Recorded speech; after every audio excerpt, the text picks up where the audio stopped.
يا مساء الورد عليكم. مساء الورد، صباح الفل، اي حاجه يعني حسب ما تشوف الفيديو. معايا هنا 300 جرام لحمه، انتوا ممكن تستخدموا نص كيلو يعني زي ما انتوا عايزين. بس انا بعتبرها دي وجبه اقتصاديه ولذيذه جدا وحلوه وفيها خضار وان شاء الله تعجبكم. ومعايا كزبره وبهارات لحمه وملح ومعلقه بيكنج باودر وفلفل اسود وبابريكا. وبشرة هنا كمان كوسة وبصلاية وفلفل. ممكن تزودوا كمان فلفل الوان لو انتوا حابين، وبطاطساية مبشورة وجزر. يبقى بطاطس، بصل، كوسة، جزر، فلفل، وعاملة كمان قرن فلفل سبايسي وفص توم. هنحط بقى الحاجات دي كلها على اللحمة. بسم الله. كلها لفتها في بعض واحط لها بقى البهارات، وايه حاولوا على قد ما تقدروا كده ايه تعجنوا فيها كده شويه. متنسوش بقى البيكنج باودر، وتعصروا البطاطس من الميه بتاعتها، لازم تعصروها كويس. وهسيبها بقى في التلاجة بتاع ربع ساعة كده شوية، وبعدين اطلع اصبحها معاكم. بصوا بقى، انا عندي حبيتين من البطاطس وهنقطعهم.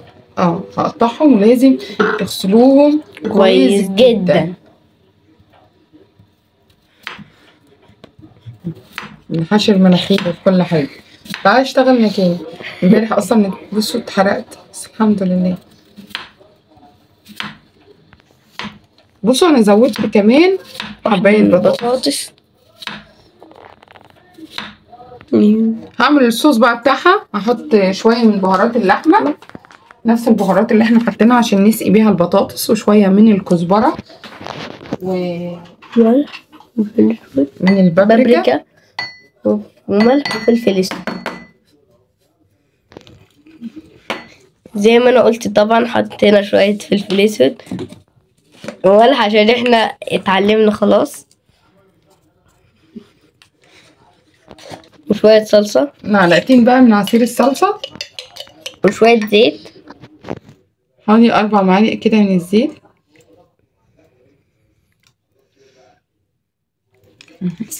وكده يكونوا جاهزين معايا. ونحط شويه سكر. شويه سكر بقى عشان الصلصه والحموضه. بصوا انا كده بقى طلعتها. ابتدي بقى ايه اكورها.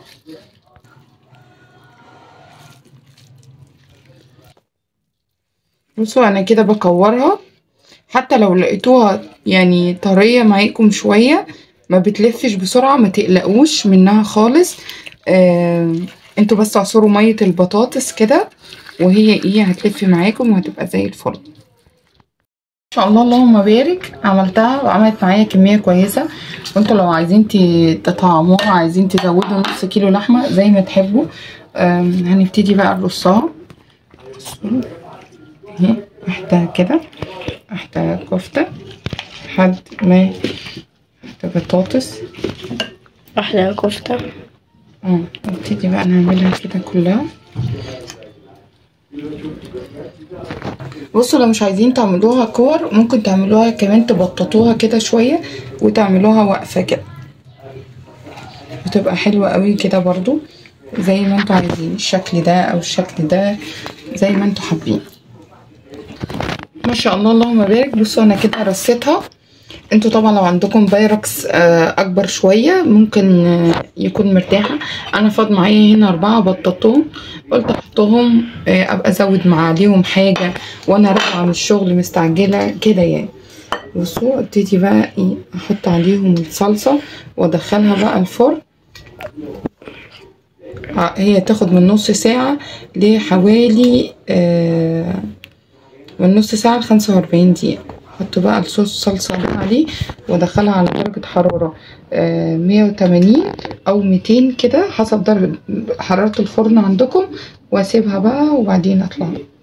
ما شاء الله اللهم بارك. بصوا طلعت من الفرن وشكلها وريحتها اللهم بارك قلبت البيت. جربوها، حلوه جدا واقتصاديه، وحطينا فيها كل الخضار يعني نضحك على الولاد كده ونأكلها لهم.